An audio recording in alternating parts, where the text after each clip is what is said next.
नमस्कार दोस्तों, मैं डॉक्टर रणवीर सिंह। आप सभी का अपने चैनल LSSTD अड्डा में स्वागत है।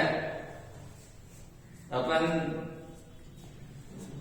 पढ़ रहे हैं pharmacology, animal genetics and breeding. अभी तो इस क्लास में अपन नया टॉपिक शुरू करते हैं, फार्मेकोलॉजी का खुराक को प्रभावित करने वाले कारक। ठीक है, फार्माकोलॉजी में अपन पढ़ चुके हैं, डेफिनेशन पढ़ चुके हैं, उपचार पर्ची पढ़ चुके हैं, उपचार पर्ची में प्रयुक्त होने वाले संक्षिप्त रूप पढ़ चुके हैं, औषधि में प्रयुक्त होने वाले भार एवं माप पढ़ चुके हैं, और रूट कंपाउंडिंग एंड डिस्पेंसिंग पढ़ चुके हैं, रूट ऑफ ड्रग एडमिनिस्ट्रेशन पढ़ चुके हैं। उसके बाद में अपना नेक्स्ट टॉपिक है खुराक को प्रभावित करने वाले कारक। डेफिनेशन में अपन ने पढ़ा था, एक डेफिनेशन पढ़ी थी, क्या पढ़ी थी? पोसोलॉजी। पोसोलॉजी पढ़ी थी ना, औषध विज्ञान की वह शाखा जिसके अंतर्गत औषधि की खुराक का अध्ययन किया जाता है। औषधि की खुराक का अध्ययन किया जाता है, उसको अपन क्या कहते हैं? पोसोलॉजी। ठीक है, तो पोसोलॉजी खुराक का अध्ययन। तो औषधि की खुराक को प्रभावित करने वाले कारक निम्न है, भिन्न भिन्न है, कई कारक है। उसमें पहला कारक है रूट ऑफ ड्रग एडमिनिस्ट्रेशन, औषधि देने का तरीका या औषधि देने का मार्ग। ये अपने पढ़ा था ना, औषधि के विभिन्न मार्ग अपने पढ़े थे। कौन कौन से रूट पढ़े थे? अपन ने ओरली रूट पढ़ा था, परनेजल रूट पढ़ा था, पररेक्टल रूट पढ़ा था, यूरोजेनेटल सिस्टम के द्वारा पढ़ा था अपन ने, ट्रॉपिकल रूट पढ़ा था अपन ने, और पेरेंट्रल रूट पढ़ा था। पेरेंट्रल रूट में अपन डिफरेंट टाइप के इंजेक्शन पढ़े थे। ठीक है, IV injection, IM injection, subcut injection, intraperitoneal injection, intradermal injection, intrathecal injection, ठीक है, इंट्राडर्मल इंजेक्शन और इंट्रालुमिनल भी पढ़ा था।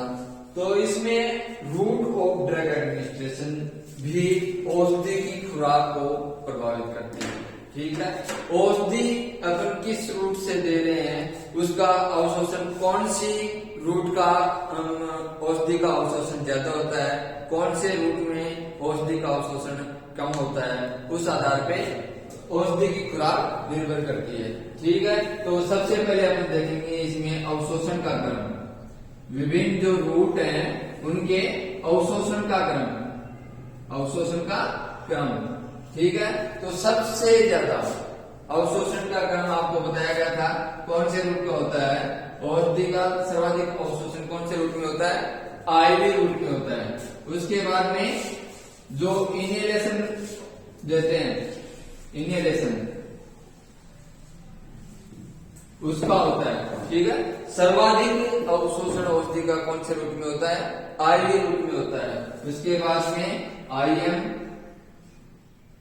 उसके बाद में IV, उसके बाद में सबकट, उसके बाद में इंट्राडर्मल, और सबसे कम औषधि का अवशोषण कौन से रूट में होता है? ओरली रूट में होता है। ठीक है, ध्यान रखना, सबसे ज्यादा औषधि का अवशोषण कौन से रूट द्वारा होता है? IV रूट के द्वारा होता है। और सबसे कम औषधि का अवशोषण कौन से रूट में होता है? ओरली रूट में होता है। ठीक है, तो औषधि के खुराक को प्रभावित करने वाले कारकों में पहला कारक है रूट ऑफ ड्रग एडमिनिस्ट्रेशन। कौन से रूट से अपन औषधि दे रहे हैं? तो औषधि का अवशोषण कौन से रूट में सबसे ज्यादा होता है? IV रूट में। तो इसलिए अपन जो डोज है, औषधि की डोज है, वो कम मात्रा में देनी पड़ेगी। और सबसे ज्यादा डोज किस में देनी पड़ेगी?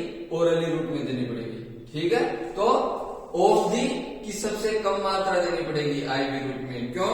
क्योंकि इस रूट के द्वारा दी गई औषधियों का अवशोषण सर्वाधिक होता है और इस रूट से दी गई औषधियों का सबसे कम होता है। उसके बाद में दूसरा रूट आता है, दूसरा फैक्टर आता है, कारक आता है स्पीसीज ऑफ एनिमल। दूसरा कारक है species of animal.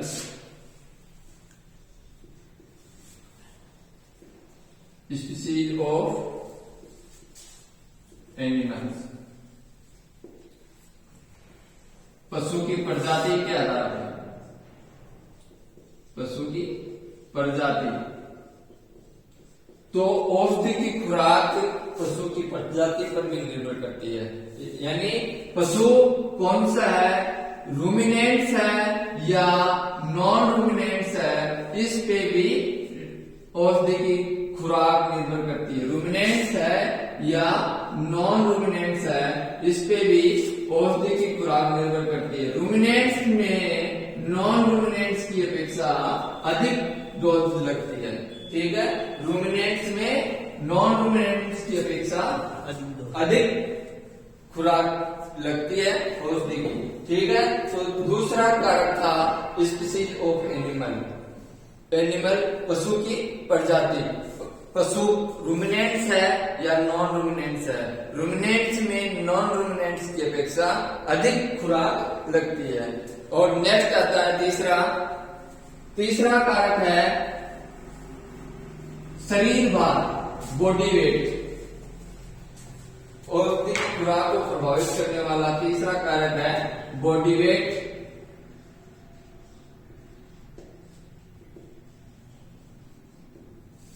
Body weight या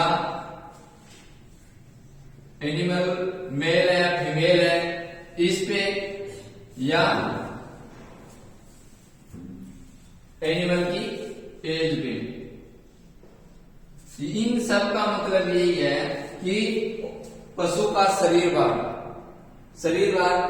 यानी शरीर भार बढ़ेगा, बॉडी वेट बढ़ेगा, बॉडी वेट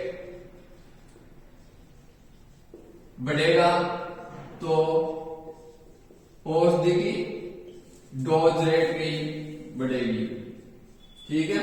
सीधा सा मतलब है पशु का शरीर भार बढ़ेगा, बॉडी वेट बढ़ेगा तो उसका डोज रेट भी बढ़ेगी, खुराक औषधि की खुराक भी बढ़ेगी, ठीक है। सेक्स कैसे निर्भर करता है, औषधि खुराक को कैसे प्रभावित करता है, मेल और फीमेल। मेल हमेशा फीमेल से भारी होता है, भारी है सीधा सा फैक्टर है बॉडी वेट, ठीक है। कम एज का है, इससे भी सीधा फैक्टर है बॉडी वेट, यानी बॉडी वेट सीधा औषधि की खुराक को प्रभावित करता है। जिस पशु का बॉडी वेट कम है उसको कम खुराक देनी पड़ेगी, और जिस पशु का बॉडी वेट ज्यादा है उसको अधिक खुराक देनी पड़ेगी, ठीक है। तो औषधि की खुराक को प्रभावित करने वाला सीधा सा कारक क्या है, बॉडी वेट है, शरीर भार है। यानी जो भी औषधि की देते हैं अपन किसी पशु को, वो उसके बॉडी वेट के अनुसार देते हैं। तो नेक्स्ट आता है चौथा, इफेक्ट ऑफ डिजीज। चौथा फैक्टर है इफेक्ट ऑफ डिजीज।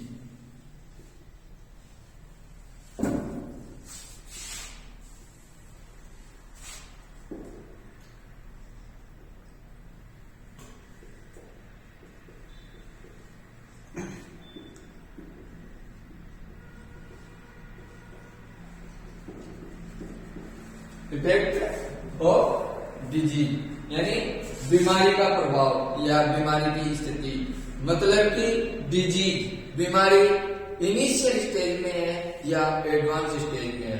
शुरुआती दौर में, बीमारी के शुरुआती दौर में अगर अपने को डायग्नोस हो जाती है तो उस अवस्था में अपने को औषधि की कम मात्रा देनी पड़ेगी, और यदि अपने को एडवांस स्टेज में बीमारी पता चलती है या डायग्नोज होती है तो उस अवस्था में अपने को औषधि की खुराक अधिक मात्रा में देनी पड़ेगी, ठीक है। तो इफेक्ट ऑफ डिजीज यानी बीमारी की अवस्था या स्थिति, है ना। बीमारी इनिशियल स्टेज में अपने को डायग्नोज हुई या एडवांस स्टेज में हुई, ठीक है। तो यदि बीमारी अपने को इनिशियल स्टेज में डायग्नोज हुई तो औषधि की खुराक कम देनी पड़ेगी, और यदि अपने को एडवांस स्टेज में डायग्नोस हुई औषधि तो औषधि की अधिक खुराक अपने को देनी पड़ेगी, ठीक है। तो 4 फैक्टर हो गए हैं औषधि की खुराक को प्रभावित करने वाले, 4 कारक हो गए हैं। पहला कारक था अपना route of drug administration, administration, route of drug administration, औषधि देने का तरीका। दूसरा अपन ने पढ़ा स्पीसीज ऑफ एनिमल, यानी एनिमल की प्रजाति रूमिनेंट्स है या नॉन रूमिनेंट्स है। तीसरा अपन ने पढ़ा बॉडी वेट, शरीर भार, ठीक है। और चौथा अपन ने पढ़ा बीमारी की स्थिति, इनिशियल स्टेज में है या एडवांस स्टेज में है। पांचवा रूट आता है, पांचवा फैक्टर आता है औषधि की खुराक, औषधि की खुराक।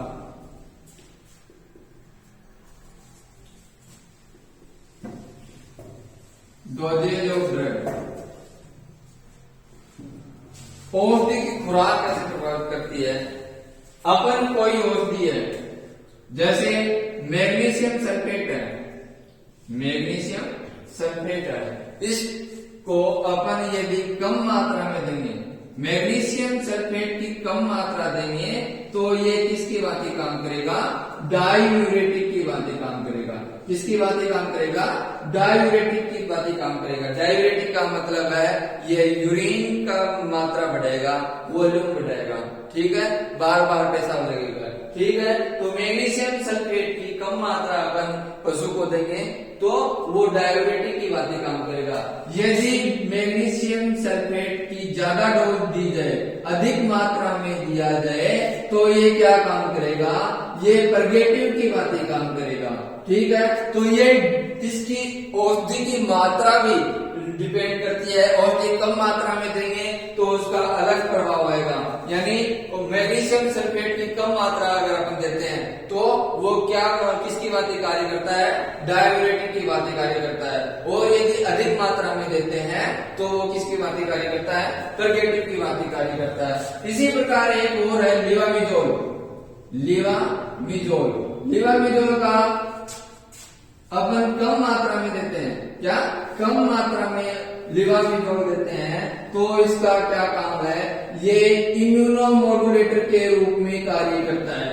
किसके रूप में, इम्यूनोमोडुलेटर के रूप में, यानी रोग प्रतिरोधक क्षमता बढ़ाने के रूप में इम्यूनोमोडुलेटर के रूप में कार्य करता है लीवामिजोल। लीवामिजोल की कम मात्रा किसकी भांति कार्य करता है, इम्यूनोमोडुलेटर, यानी इम्यूनिटी बढ़ाने के लिए कार्य करता है। यदि इसकी अधिक मात्रा दी जाए, किसकी, लीवामिजोल की अधिक मात्रा दी जाए तो ये किसकी भांति कार्य करेगा, कृमिनाशक यानी एंटी हेलमिंथिक की, एंटी हेलमिंथिक की भांति काम करेगा।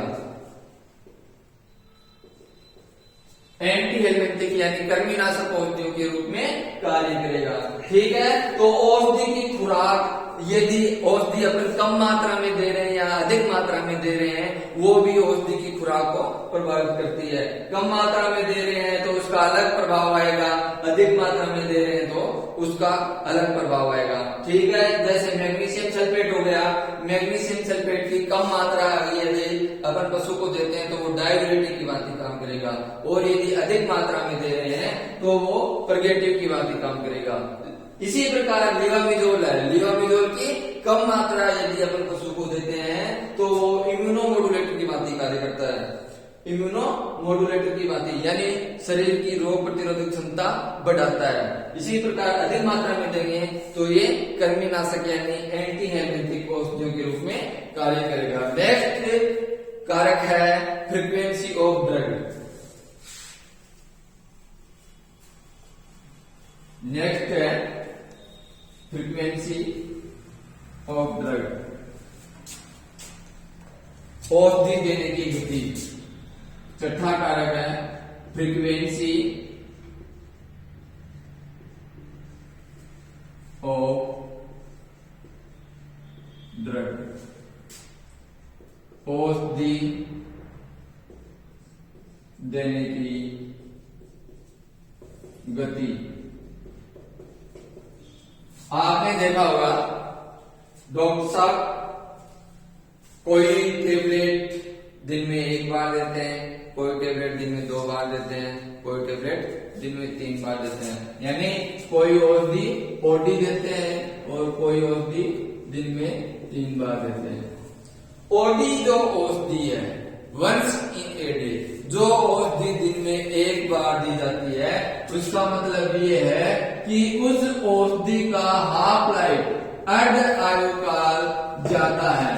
क्या है? यदि जो औषधि दिन में एक बार दी जा रही है, उसका मतलब यह है कि उस औषधि का अर्धायुकाल ज्यादा है। अर्धायुकाल ज्यादा है, इसका मतलब क्या है? उसका प्रभाव लंबे समय तक रहता है। ठीक है, उस औषधि का प्रभाव लंबे समय तक रहता है, प्रभाव लंबे समय तक रहता है।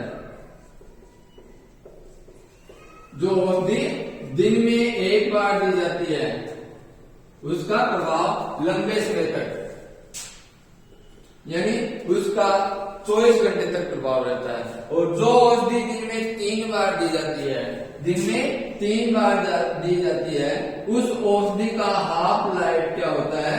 कम होता है, और वो कम समय के लिए कार्य करती है,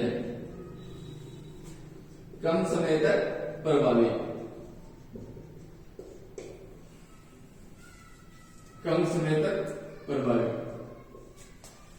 ठीक है, तो फ्रीक्वेंसी ऑफ ड्रग, औषधि अपन दिन में एक बार दे रहे हैं या दिन में 3 बार दे रहे हैं। दिन में एक बार दे रहे हैं, उसका मतलब यह है कि औषधि का अर्धायुकाल ज्यादा है और वो औषधि लंबे समय तक अपना प्रभाव दिखाएगी। दूसरा है, यदि औषधि अपन दिन में 3 बार दे रहे हैं, दिन में 3 बार देने का मतलब है उस औषधि का हाफ लाइफ कम है, वो कम समय तक प्रभावी होगी। इसी प्रकार फ्रीक्वेंसी ऑफ ड्रग में अपन देखते हैं सीबीजी, कैल्शियम बोरोग्लूकोनेट। कैल्शियम बोरोग्लूकोनेट देते हैं अपन, आईवी देते हैं, सबकट भी दे सकते हैं। ठीक है, आईवी अपन दे रहे हैं तो उसको अपन स्लो आईवी देते हैं, धीरे धीरे देते हैं। ठीक है, यानी 1 मिनट में 15 से 20 बूंद मैक्सिमम देते हैं। ठीक है, धीमी गति से ही देनी चाहिए। अगर यदि अपन ने इसको फास्ट आईवी लगा दिया तो क्या करेगा? फास्ट आईवी दे दिया, तेजी से दे दिया तो क्या करेगा? ये कार्डियक अरेस्ट कर देगा, कार्डियक अरेस्ट कर देगा और एनिमल की शोक के कारण डेथ हो जाएगी। ठीक है, तो फ्रीक्वेंसी ऑफ ड्रग, औषधि देने की गति। यदि कोई औषधि अपन दिन में एक बार दे रहे हैं तो उसका मतलब यह है उस औषधि का अर्धायुकाल हाफ लाइफ ज्यादा है, यानी वो औषधि लंबे समय तक अपना प्रभाव दिखाएगी। दूसरा है, यदि कोई औषधि दिन में 3 बार दे रहे हैं तो उसका मतलब यह है कि उस औषधि का अर्धायुकाल कम है, कम है, यानी वो औषधि थोड़े समय के लिए अपना प्रभाव दिखाएगी। इसी प्रकार सीबीजी अपन स्लो आईवी देते हैं। क्यों देते हैं? क्यों? अगर अपन उसको फास्ट आईवी देंगे तो उसमें कार्डियक अरेस्ट होने के चांस हैं और एनिमल की शोक के कारण डेथ हो जाएगी। नेक्स्ट आता है टाइम ऑफ ड्रग एडमिनिस्ट्रेशन। ठीक है, 7वां कारक है टाइम ऑफ ड्रग एडमिनिस्ट्रेशन। ठीक है, औषधि को खुराक को प्रभावित करने वाले कारकों में 7वां कारक है टाइम ऑफ ड्रग एडमिनिस्ट्रेशन। तो 7वां कारक है टाइम ऑफ ड्रग एडमिनिस्ट्रेशन।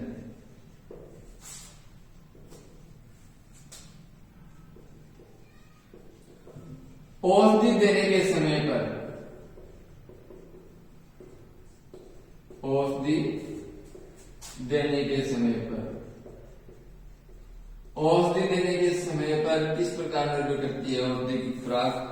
कोई औषधि अपन खाने से पहले लेते हैं, कोई औषधि अपन खाने के बाद लेते हैं। तो ये जो समय पर लेते हैं, खाने से पहले लेनी है, खाने के बाद लेनी है, ये भी औषधि की खुराक को प्रभावित करती है। ठीक है, तो आपने एसी और पीसी 2 शब्द सुने होंगे। एसी का मतलब तो है खाने से पहले, खाने से पहले, और पीसी का मतलब है खाने के बाद,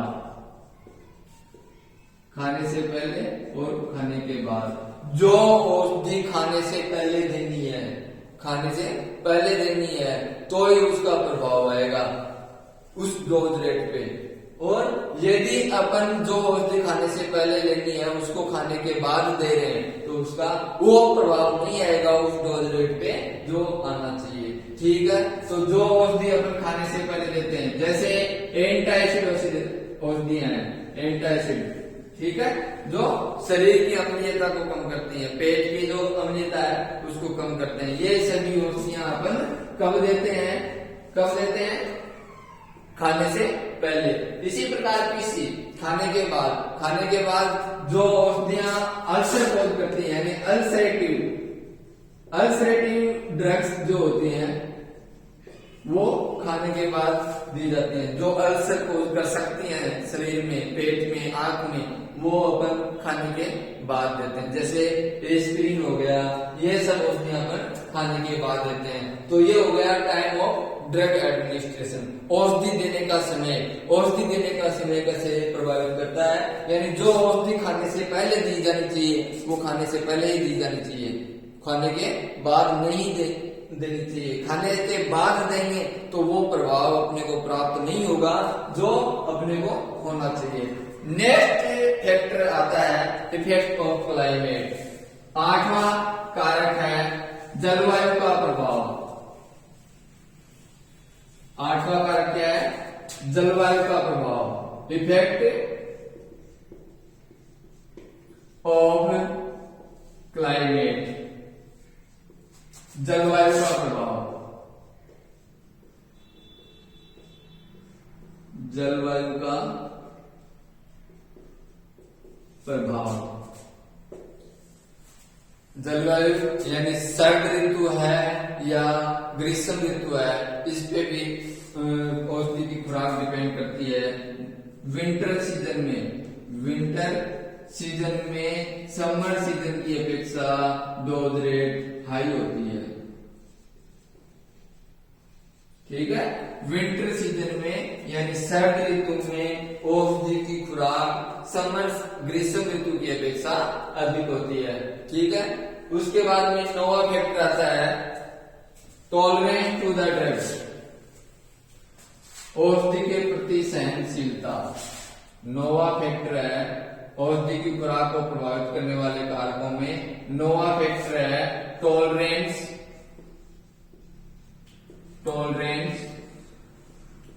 टू द ड्रग, औषधि के प्रति सहनशीलता, औषधि के प्रति सहनशीलता क्या होती है? टॉलरेंस। कोई भी औषधि अपन लंबे समय तक समान डोज रेट में लगा रहे हैं, कोई भी औषधि समान डोज रेट में लंबे समय तक लगा रहे हैं तो उस औषधि के प्रति शरीर द्वारा प्रतिरोधक क्षमता विकसित हो जाती है। उसको अपन क्या बोलते हैं? Tolerance to the drug. ठीक है, टॉलरेंस टू द ड्रग क्या होता है?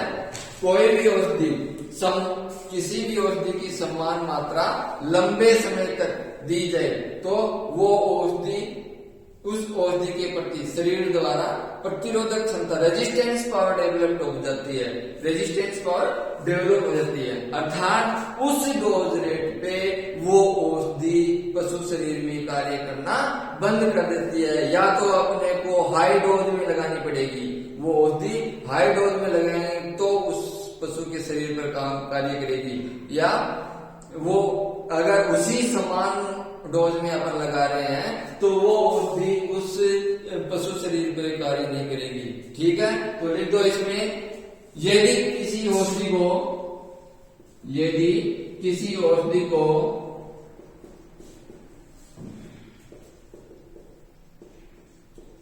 किसी औषधि की समान मात्रा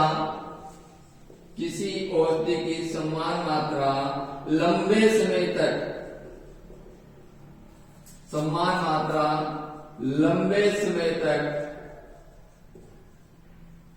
पशु को दी जाए समान मात्रा लंबे समय तक पशु को दी जाए तो पशु शरीर द्वारा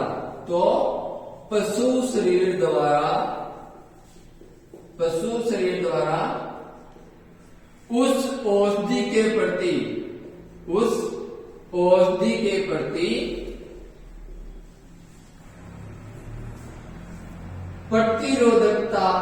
प्रतिरोधक क्षमता विकसित हो जाती है, रेजिस्टेंस पावर विकसित हो जाती है।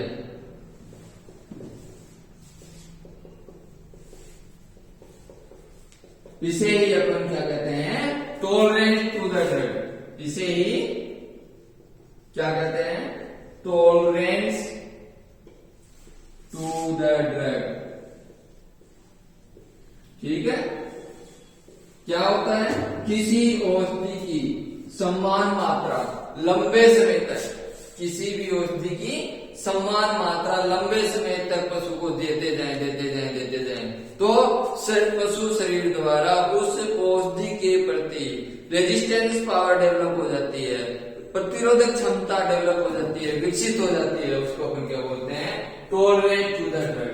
ठीक है, पशुओं में अपन जैसे डिवर्मिंग करते हैं, पेट के कीड़ों की दवाई देते हैं ना, तो वो हर साल अपन चेंज करके देते हैं। ठीक है, तो एग्जाम्पल में इसमें लिख देना, डिवर्मिंग ऑफ एनिमल्स।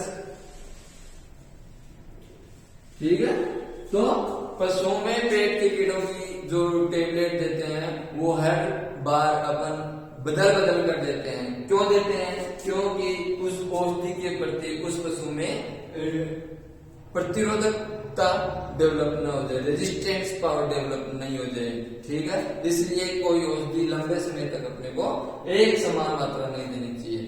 ठीक है, तो ये हो गया टॉलरेंस टू द ड्रग, यानी किसी औषधि की समान मात्रा अपन लंबे समय तक दे रहे हैं पशु को, तो उस पशु शरीर द्वारा उस औषधि के प्रति रेजिस्टेंस पावर डेवलप होने क्या कहलाता है, tolerance to the drug. Next point आता है, नेक्स्ट कारक आता है अकुमुलेशन इफेक्ट, सम्मिलित प्रभाव। नेक्स्ट कारक है औषधि की खुराक को प्रभावित करने वाले कारकों में अकुमुलेशन इफेक्ट। अकुमुलेशन इफेक्ट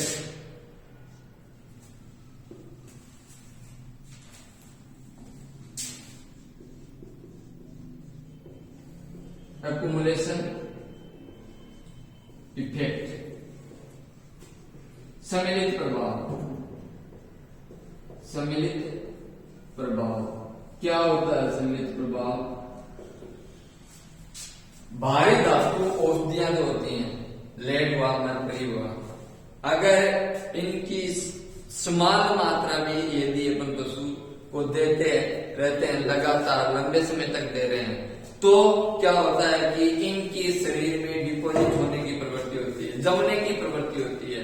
तो ये औषधियां अपन लंबे समय तक दे रहे हैं, तो इन औषधियों से शरीर में टॉक्सिसिटी डेवलप हो जाती है, विषाक्तता उत्पन्न हो जाती है धीरे धीरे। ठीक है, तो लिख दो इसमें, भारी धातु औषधियों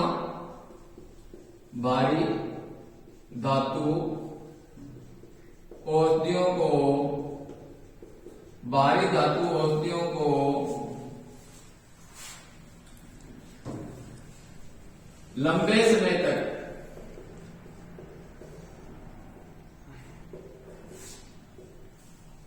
लंबे समय तक पशु को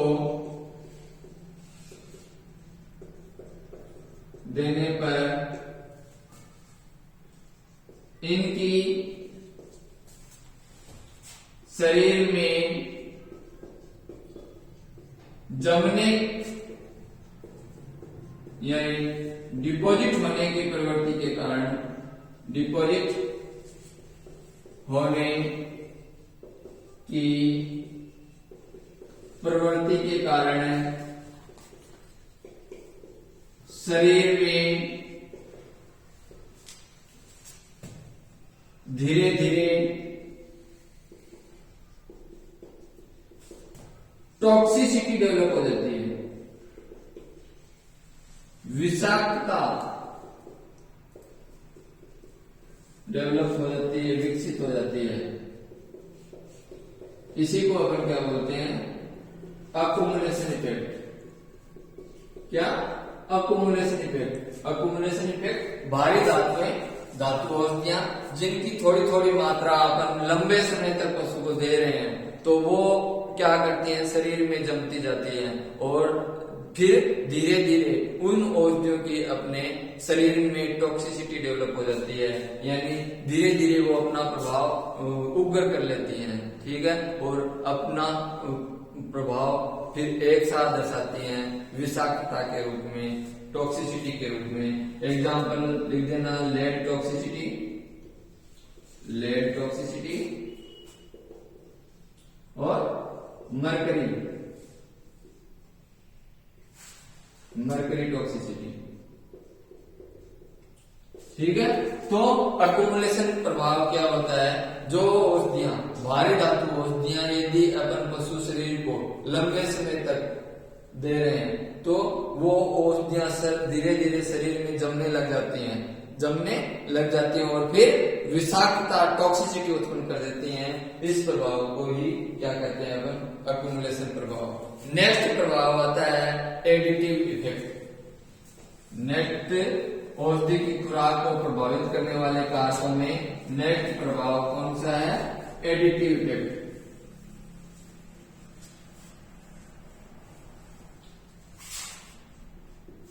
कौन सा है, एडिटिव इफेक्ट।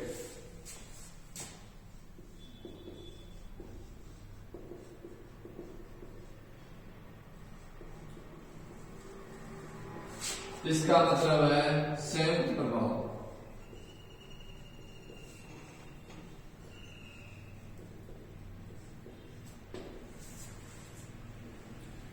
संयुक्त प्रभाव क्या होता है, कोई औषधि जिनके प्रभाव अलग अलग है,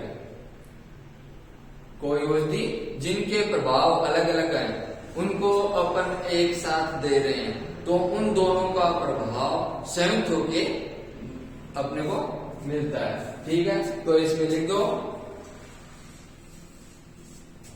दो या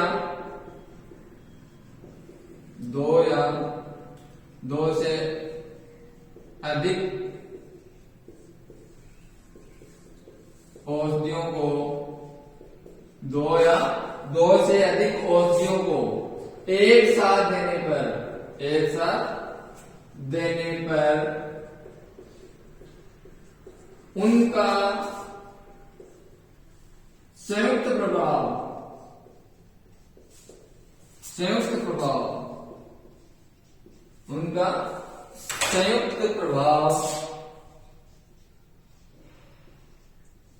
उत्पन्न होता है, संयुक्त प्रभाव उत्पन्न होता है। ठीक है, दो औषधियां हैं, उनका अलग अलग प्रभाव है, जैसे एस्पिरिन है और पैरासिटामोल है। ठीक है, एस्पिरिन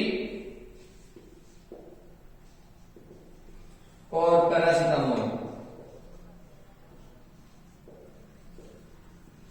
एस्पिरिन का कार्य है, ये एनाल्जेसिक की भांति कार्य करती है, और पैरासिटामोल का कार्य क्या है, ये एंटीपायरेटिक की भांति कार्य करती है। किसकी भांति कार्य करती है, एंटीपायरेटिक की भांति कार्य करती है। यदि इन दोनों को एक साथ दिया जाए तो एडिटिव इफेक्ट में क्या होता है, इन दोनों का प्रभाव जुड़ जाता है। ठीक है, दोनों के प्रभाव के बराबर हो जाता है। एनाल्जेसिक और एंटीपायरेटिक दोनों की भांति कार्य करेगी। ठीक है, एंटीपायरेटिक दोनों की भांति कार्य करेगी। ठीक है, दो या दो से अधिक औषधियों को एक साथ दिया जाए जिनका प्रभाव अलग अलग है। ठीक है, जिनका प्रभाव अलग अलग है, एक साथ दिया तो उनका दोनों को जोड़ने पे जो प्रभाव आता है वो उन दोनों का संयुक्त प्रभाव आता है, उसको अपन क्या बोलते हैं, एडिटिव इफेक्ट। इसी प्रकार दूसरा प्रभाव है सिनर्जिस्टिक इफेक्ट। नेक्स्ट कारक है सिनर्जिस्टिक इफेक्ट। एडिटिव इफेक्ट में में दोनों औषधियों का प्रभाव जुड़ जाता है। ठीक है, दोनों औषधियों का प्रभाव जुड़ जाता है। दोनों औषधियों का प्रभाव क्या होता है? आपस में जुड़ जाता है। सिनर्जिस्टिक इफेक्ट, सिनर्जिस्टिक इफेक्ट या सुप्रा एडिटिव, क्या? सुप्रा एडिटिव इफेक्ट, सुप्रा एडिटिव इफेक्ट। ठीक है, सिनर्जिस्टिक इफेक्ट या सुप्रा एडिटिव इफेक्ट। सिनर्जिस्टिक इफेक्ट सम्मिलितता का प्रभाव, क्या? सम्मिलितता का प्रभाव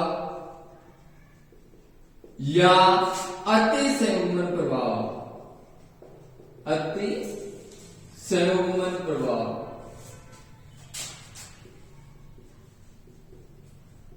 क्या होता है? सिनर्जिस्टिक प्रभाव या सुप्रा एडिटिव इफेक्ट, सम्मिलितता का प्रभाव या अति संयुग्मन प्रभाव।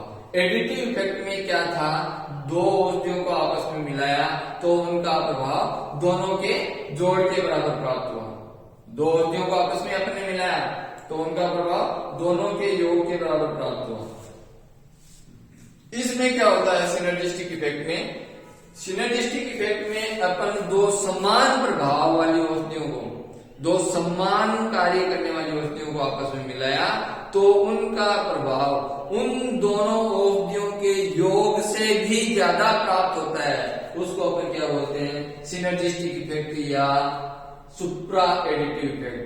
यानी दो औषधियों के समान प्रभाव वाली दो औषधियों को आपस में मिलाया तो उन मिलाई हुई जो औषधि अपने को प्राप्त हुई उसका प्रभाव अपने को उन दोनों औषधियों के प्रभाव के योग से भी ज्यादा प्राप्त होता हो, उसको अपन बोलते हैं सिनर्जिस्टिक इफेक्ट। तो लिख दो इसमें, यदि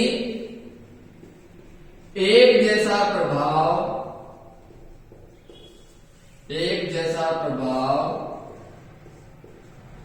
उत्पन्न करने वाली, एक जैसा प्रभाव उत्पन्न करने वाली दो या दो से अधिक औषधियों को, दो या दो से अधिक औषधियों को आपस में मिलाया जाए, आपस में मिलाया जाए तो उनका प्रभाव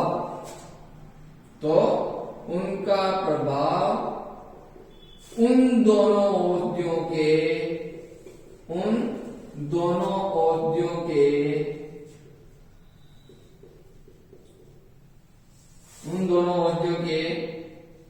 प्रभाव के योग से ज्यादा प्राप्त होता है, उसे अपन क्या बोलते हैं? सिनर्जिस्टिक इफेक्ट या सुप्रा एडिटिव इफेक्ट। ठीक है, सिनर्जिस्टिक इफेक्ट या सुप्रा एडिटिव इफेक्ट। तीन इफेक्ट पढ़े अपन ने, अकुमुलेशन प्रभाव, एडिटिव इफेक्ट और सिनर्जिस्टिक इफेक्ट या सुप्रा एडिटिव इफेक्ट। अकुमुलेशन क्या होता है? भारी धातुएं जो होती हैं उनका शरीर में जमने की प्रवृत्ति होती है, तो उनकी थोड़ी थोड़ी मात्रा यदि अपन लंबे समय तक पशु को दे रहे हैं तो उसकी पशु शरीर में टॉक्सिसिटी उत्पन्न हो जाती है, यानी वो फिर जम के टॉक्सिसिटी पैदा कर देती है शरीर में। उसको अपन ने कहा था अकुमुलेशन प्रभाव, जैसे लेड टॉक्सिसिटी हो गई, मर्करी टॉक्सिसिटी हो गई।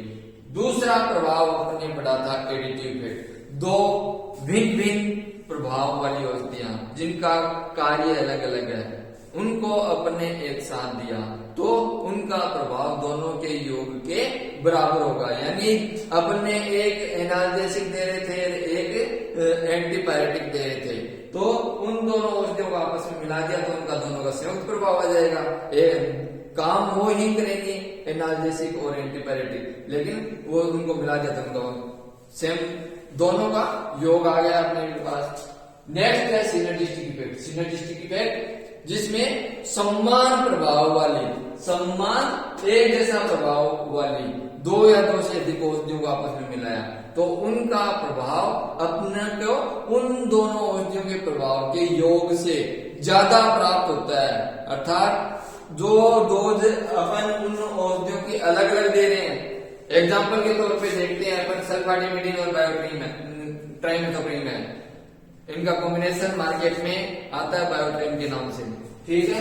तो सल्फाडिमिडीन की भी डोज रेट ज्यादा होती है अकेली की, और ट्राइमेथोप्रिन की डोज रेट ज्यादा होती है, ठीक है।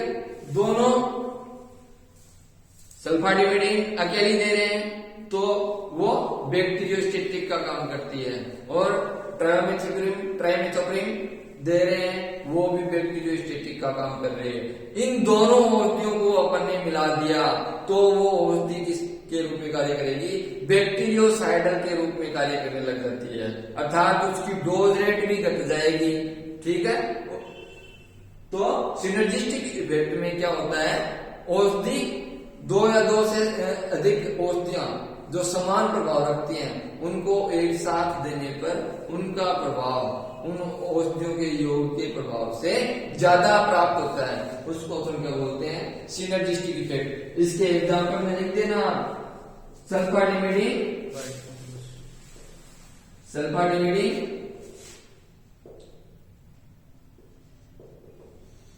और ट्राइमेथोप्रिन।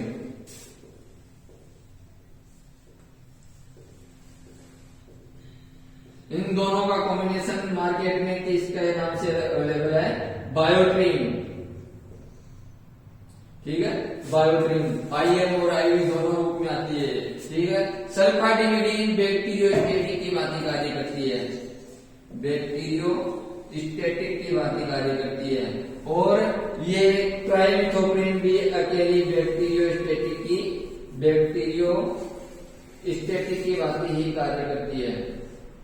यदि इन दोनों को अपन ने कॉम्बिनेशन में दिया तो ये दोनों मिलकर बैक्टीरियोसाइडल के रूप में कार्य करती हैं, बैक्टीरियोसाइडल यानी वो जीवाणु को मार देंगी, ठीक है, नष्ट कर देंगी। ये दोनों तो जीवाणुओं की वृद्धि को रोक रही थी, ठीक है। सल्फाडिमिडीन अकेली बैक्टीरियोस्टेटिक यानी जीवाणु की वृद्धि को रोक रही थी, ट्राइमेथोप्रिन अकेली बैक्टीरियोस्टेटिक का काम कर रही थी, लेकिन इन दोनों का कॉम्बिनेशन दिया अपन ने तो वो जीवाणु को नष्ट करने लग गई, और इनकी जो कॉम्बिनेशन में डोज रेट भी है वो कम हो जाती है, ठीक है। यही सिनर्जिस्टिक इफेक्ट है, सुप्रा एडिटिव इफेक्ट है, अति संयमन प्रभाव है, ठीक है। अति संयमन प्रभाव समान प्रभाव वाली दो या दो से अधिक औषधियों को आपस में मिलाकर देने पर उस औषधि का प्रभाव उन दोनों औषधियों के योग से ज्यादा प्राप्त होता है, उसको अपन क्या बोलते हैं, सिनर्जिस्टिक इफेक्ट या सुप्रा एडिटिव इफेक्ट, ठीक है। तो ये अपन ने पढ़ा है औषधि की खुराक को प्रभावित करने वाले कारक पर। नेक्स्ट कारक आता है इडियोसिंक्रोनेसी, इडियोसिंक्रेसी। 13वां फैक्टर है इडियोसिंक्रेसी।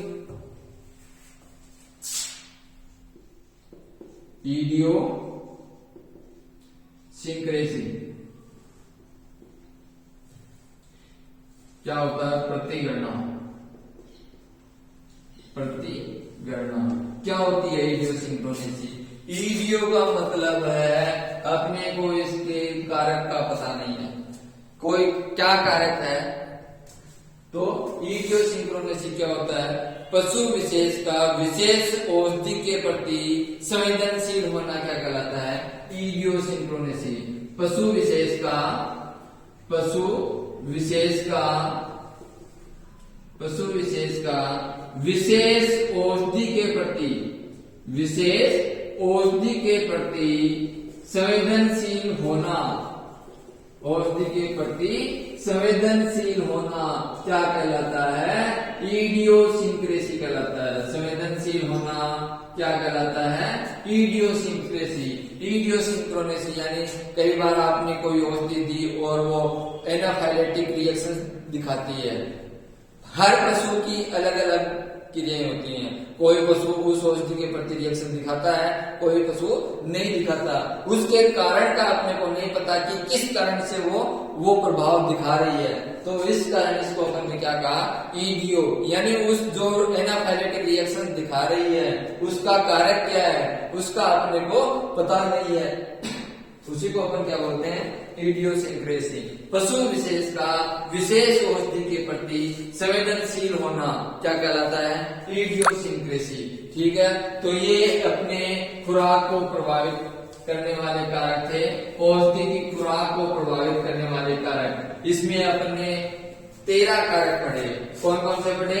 पहला कारक अपन ने पढ़ा औषधि को देने का मार्ग, यानी रूट ऑफ ड्रग एडमिनिस्ट्रेशन। औषधि अपन आईवी रूट से दे रहे हैं या ओरल रूट से दे रहे हैं। सर्वाधिक अवशोषण कौन से रूट का होता है? आईवी रूट की औषधियों का होता है। कौन से औषधियों का होता है? आईवी रूट से। तो आईवी रूट से अपन दे रहे हैं, उन औषधियों की डोज रेट अपने को कम देनी पड़ेगी, और जो ओरल रूट से दे रहे हैं उसमें अपने ज्यादा देनी पड़ेगी। ओरल रूट की औषधियों का अवशोषण सबसे कम होता है। उसके बाद में अपन ने पढ़ा पशु की प्रजाति, स्पीशीज ऑफ एनिमल, रूमिनेंट्स है या नॉन रूमिनेंट्स है। रूमिनेंट्स में औषधि की ड्रग डोज ज्यादा देनी पड़ती है। उसके बाद में अपन ने तीसरा कारक पढ़ा पशु का शारीरिक भार, बॉडी वेट या एज या सेक्स। सीधी सी बात है, पशु का शरीर भार सीधा खुराक को प्रभावित करता है। जितनी ज्यादा शरीर भार होगा खुराक उतनी ही ज्यादा होगी। ठीक है, सेक्स पे यही है, मेल और फीमेल। फीमेल हल्की होती है, मेल भारी होता है, बॉडी वेट ज्यादा होता है। सीधा सा कारक यही है, बॉडी वेट डायरेक्टली प्रोपोर्शनल होती है। उसके बाद में अपन ने पढ़ा बीमारी की स्थिति। ठीक है, effect of disease. Disease initial stage में है या एडवांस स्टेज में है। इनिशियल स्टेज में कम औषधि की खुराक देनी पड़ेगी, और एडवांस स्टेज में अपने को औषधि की खुराक ज्यादा देनी पड़ेगी। उसके बाद में अपन ने पढ़ा था डोज ऑफ ड्रग। औषधि अपन कम मात्रा में दे रहे हैं, औषधि अपन कम मात्रा में दे रहे हैं तो